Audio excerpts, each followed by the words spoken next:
Jonathan Lucas has a comfortable lead in his 2-litre monohull Tuffnell Parcels Express, but his hopes of extending his lead in the third round yesterday were dashed by the weather. The race was cancelled. Jonathan was taking a break from serious practice to take the world's most inexperienced navigator, me, out onto the water. He designed and built his aluminium boat himself, and last season finished as the leading monohull driver. This year he thinks he can do even better, with a bit of help from the weather. Last year it was very calm actually, and this craft is more designed for a bit of chop. Like today we'd be much better off, but unfortunately last year much of the season was very smooth and very calm. What's the appeal of power boating for you?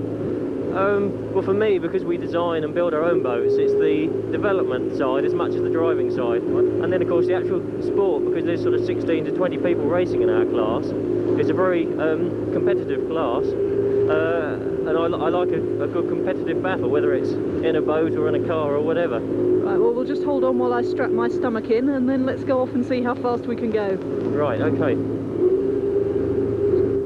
After 2 rounds of this year's championship, Jonathan has a comfortable 15-point lead. His decision to fit a new Mercury XR2 engine has yielded dividends in terms of extra speed. We're coming up to top speed now of 68 knots, which is tremendously exhilarating.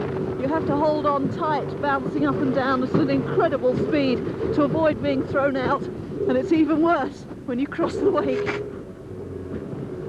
Yesterday's third round championship race had to be called off because there was a force-8 gale on the Thames. So Jonathan will have to wait 3 weeks before getting the chance to extend his lead in his next race off Southampton. He'll be quite happy if the weather stays bad. If he can build up a big enough lead in the early season rough weather, he's confident he can finish the year as UK champion.